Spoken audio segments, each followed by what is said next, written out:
বিএনপির নেতারা কেউ বলতে পারবে না আওয়ামী লীগ তাদের বিরুদ্ধে কোনো ষড়যন্ত্র করেছে। বিএনপির নেতারা কেউ বলতে পারবে না আওয়ামী লীগ তাদের বিরুদ্ধে কোনো ষড়যন্ত্র করেছে বলে মন্তব্য করেছেন আওয়ামী লীগ সাধারণ সম্পাদক এবং সড়ক পরিবহন ও সেতুমন্ত্রী ওবায়দুল কাদের।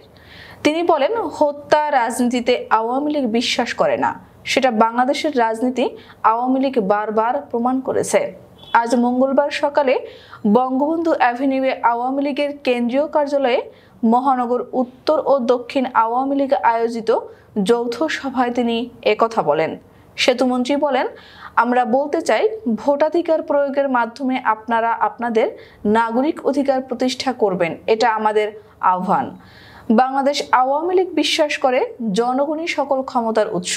কাদের বলেন, জাতির পিতা বঙ্গবন্ধুর নেতৃত্বে বাংলাদেশ স্বাধীন হয়েছিল।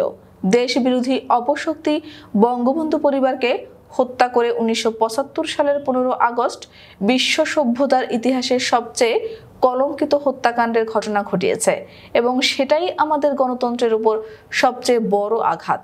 এটা আমরা আগেও বলেছি, আমরা এখনো বলছি। গণতন্ত্র হত্যা ও বঙ্গবন্ধু হত্যার সঙ্গে শুরু হয়েছিল। বঙ্গবন্ধু হত্যায় গণতন্ত্র হত্যার সূচনা করেছে এর স্বাধীন বাংলাদেশে। এরপর 3 নভেম্বর জেল হত্যাকাণ্ড যোগ করেন তিনি। বিএনপির রাজনীতির সমালোচনা করে আওয়ামী লীগ সাধারণ সম্পাদক ওবায়দুল কাদের বলেছেন, আমি এই কথাটা বলতে চাই, আমাদের নেত্রীকে 20 বার হত্যা করার ষড়যন্ত্র করা হয়েছে। অন্তত 20 বার তার প্রাণনাশের ষড়যন্ত্র হয়েছিল। খালেদা জিয়া এবং বিএনপির প্রথম সারির কোনো নেতার বিরুদ্ধে রাজনৈতিকভাবে এ ধরনের হত্যাকাণ্ডের হুমকি ছিল, সেটাই দেশের কারো জানা নেই। এখানে শেখ হাসিনাই বারবার টার্গেট। রাজধানীর 23 বঙ্গবন্ধু অ্যাভিনিউয়ে আওয়ামী লীগের কেন্দ্রীয় কার্যালয়ে মঙ্গলবার সকালে মহানগর উত্তর ও দক্ষিণ আওয়ামী লীগ আয়োজিত যৌথ সভায় তিনি একথা বলেন। ওবায়দুল কাদের বলেন, বিএনপির নেতারা কেউ বলতে পারবে না আওয়ামী লীগ তাদের বিরুদ্ধে কোনো ষড়যন্ত্র করেছে। হত্যা রাজনীতিতে আওয়ামী লীগ বিশ্বাস করে না, সেটা বাংলাদেশের রাজনীতি আওয়ামী লীগ বারবার প্রমাণ করেছে।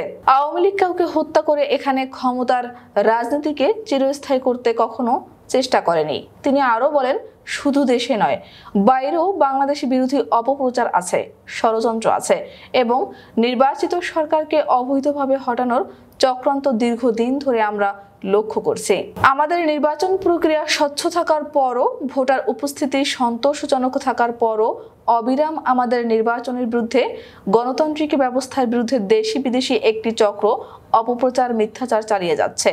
তিনি বলেন, আমরা একথা স্বীকার করেছি যে অতীতে আমাদের ভুল ত্রুটি হতে পারে, যে ভুল ত্রুটি থেকে শিক্ষা নেওয়ার সৎ সাহস আওয়ামী লীগের আছে।